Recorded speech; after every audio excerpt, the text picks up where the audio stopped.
11A, the member for Newmarket Aurora has given notice of his dissatisfaction with the answer to his question given by the Minister of Labour yesterday. The member has up to 5 minutes to debate the matter, and the Minister or his parliamentary assistant may reply for up to 5 minutes.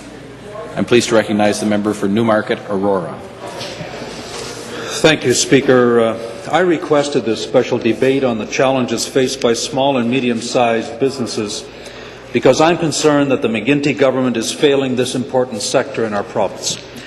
I see it as my responsibility to ensure that the Premier and his ministers are fully informed of the challenges business owners are facing daily to keep their businesses operating, and to point out how all too often this government is frustrating the best efforts of hard-working business owners to keep their doors open and the jobs that they created in their community.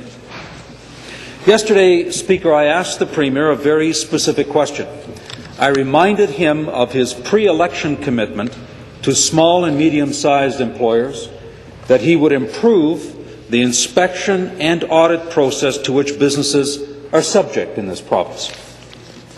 In fact, Speaker, the Premier reconfirmed that commitment in the 2008 Ontario budget, which stated, and I quote, "Ontario's goal is to lead all Canadian jurisdictions with its efforts to measure and reduce the regulatory burden," end of quote.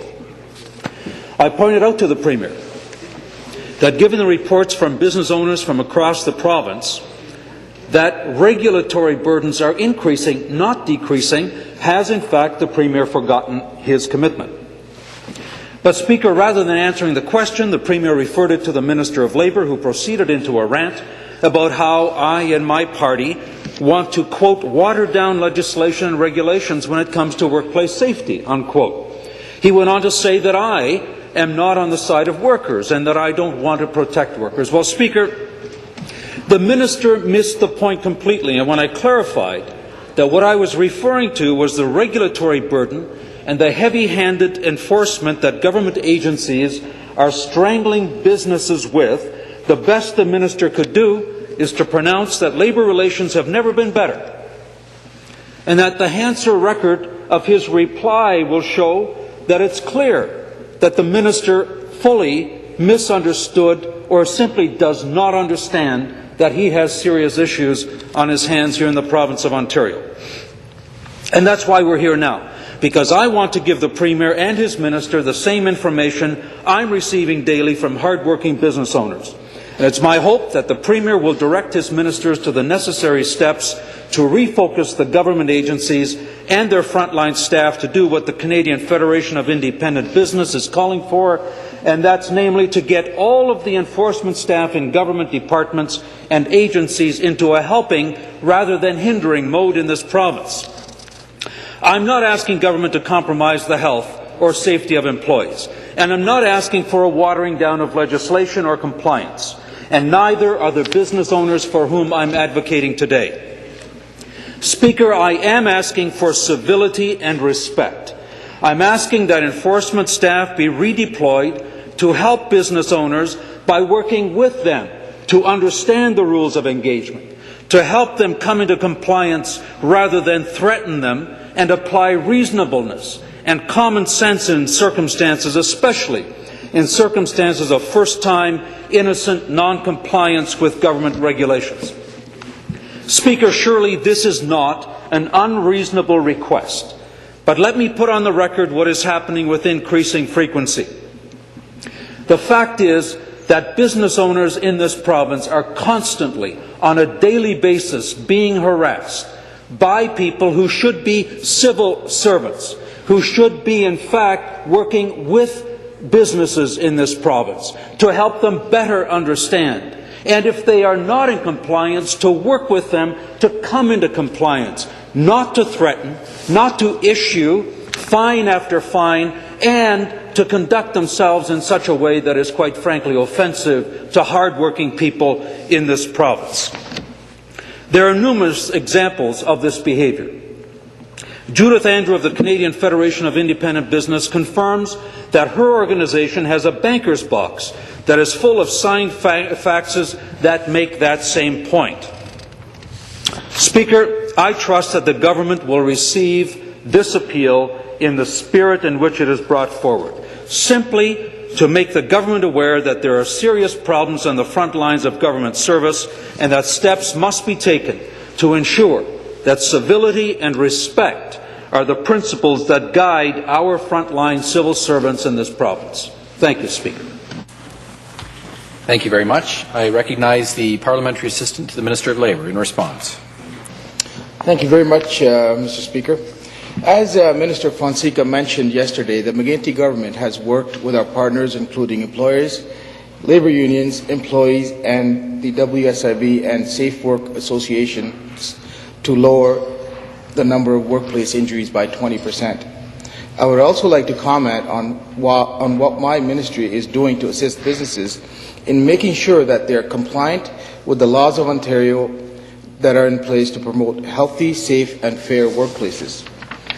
Over the past few years, my ministry has played a lead role in a key initiative, modernizing regulatory compliance in Ontario. Currently, 13 different regulatory ministries administer more than 120 statutes in this province. These statutes cover a wide range of responsibilities, including worker health and safety, environmental protection, commercial vehicle safety, food safety, consumer protection, natural resources protection, children's daycare and foster care facilities, long-term health care facilities, landlord and tenant protection, and tax evasion. Across these ministries, there are more than 2,500 frontline staff undertaking activities related to enforcement of these statutes. My ministry's inspections, investigations, and enforcement secretariat, led by the development of the Regulatory Modernization Act, known as the RMA.